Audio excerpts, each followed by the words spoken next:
E aí, jovens, aqui estamos nós para uma revisão bem prática, bem objetiva de carboidratos. Na verdade, a ideia é fazer aqui um apanhado de bioquímica, um conteúdo que vocês já viram, mas como eu sei que vocês ainda vão fazer prova, vão fazer atividades em relação a isso, então bora revisar esse negócio logo. E claro, sempre trabalhado na objetividade, né? Afinal de contas, a ideia aqui não é fornecer aquela aula muito longa, extremamente detalhada, isso aí a gente pode fornecer à parte para vocês, porém...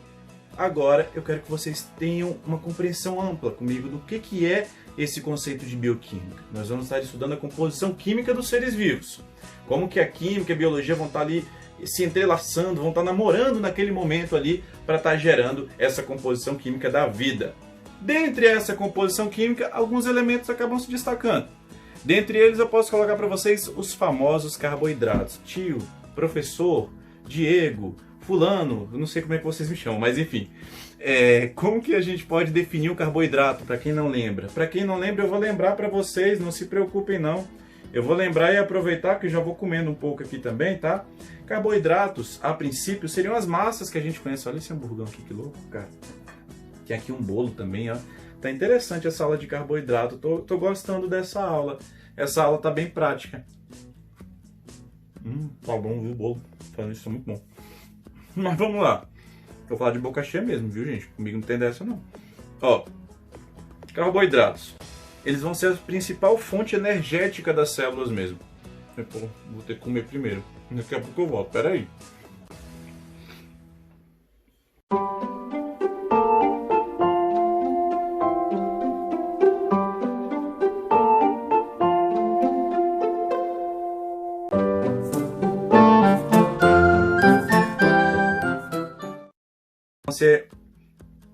Tô coisando dente ainda? Não, tô não.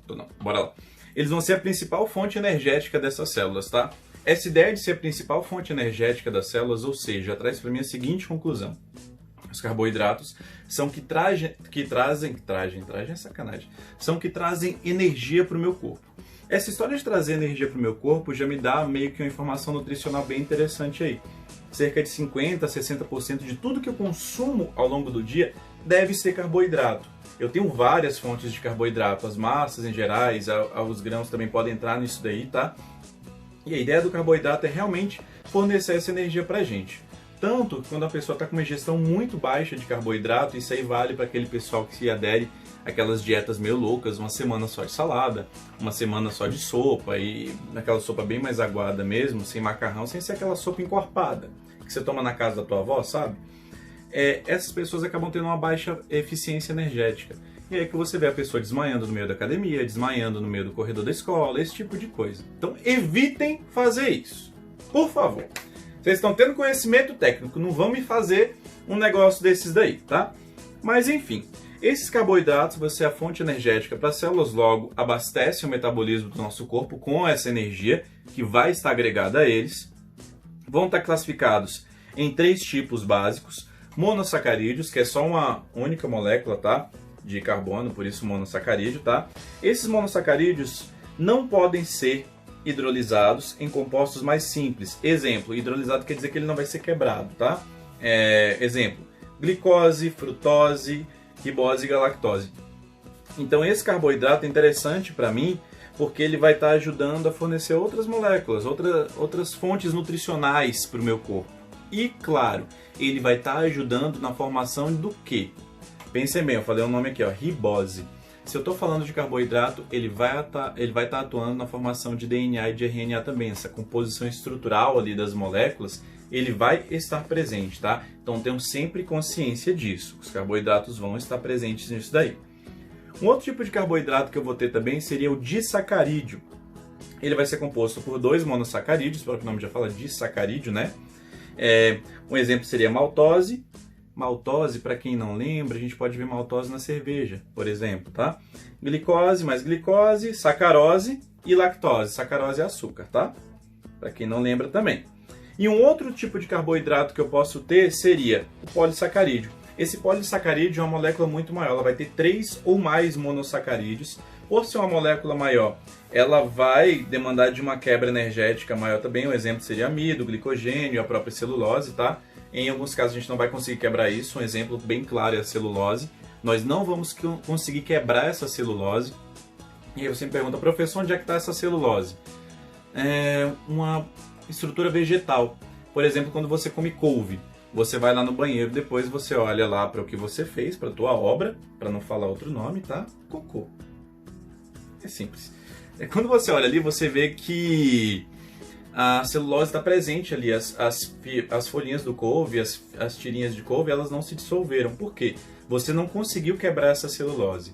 O único organismo que vai estar quebrando essa celulose, ainda com a ajuda de outros organismos também, mas é um outro caso à parte que eu vou falar para vocês, seriam os ruminantes. Como não é o caso de vocês, nós somos humanos, nós não quebramos essa celulose. E aí vem aquela pergunta bem básica. Para que eu vou comer couve então, se eu não vou conseguir digerir o couve? Você não vai conseguir digerir a fibra de celulose. Mas o processo do couve de passar pelo seu trato intestinal vai liberar algumas vitaminas, alguns nutrientes ali também, tá? Então é interessante que você continue comendo seus vegetais. Por favor, não parem de comer os vegetais aí de vocês, ok? Uma coisa interessante, essa estrutura dos carboidratos, embora eles forneçam uma base energética muito boa, fantástico, carboidrato é demais, gente, vocês não têm ideia. Ele também tem uma limitação.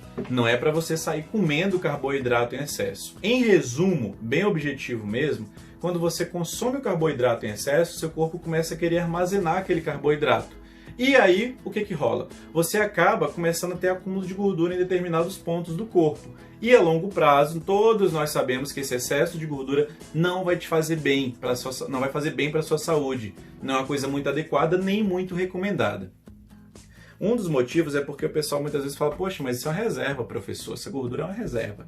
Cara, quando você precisar realmente usar essa reserva, vai ser tão difícil do seu corpo quebrar ela, que não adianta nada você ter uma alta reserva de gordura e falar, vou ficar 3 dias agora sem comer que estou de boaça, tenho reserva de sobra. Não é assim que funciona.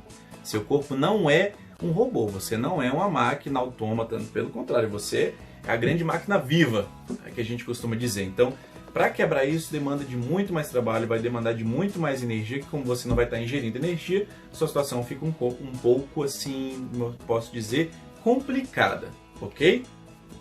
É claro, você não pode parar de comer os carboidratos, como eu já havia falado para vocês, porém, o que eu recomendo? Que você tenha um equilíbrio sempre muito saudável entre carboidratos e proteínas, carboidratos e fibras vegetais, sempre equilibrando tudo isso, sabe? Quando a gente fala de alimentação, de bioquímica, uma coisa que vem logo de cara, que você vai ter que saber para entender esses conceitos é o quê? Tudo em excesso vai prejudicar o seu corpo.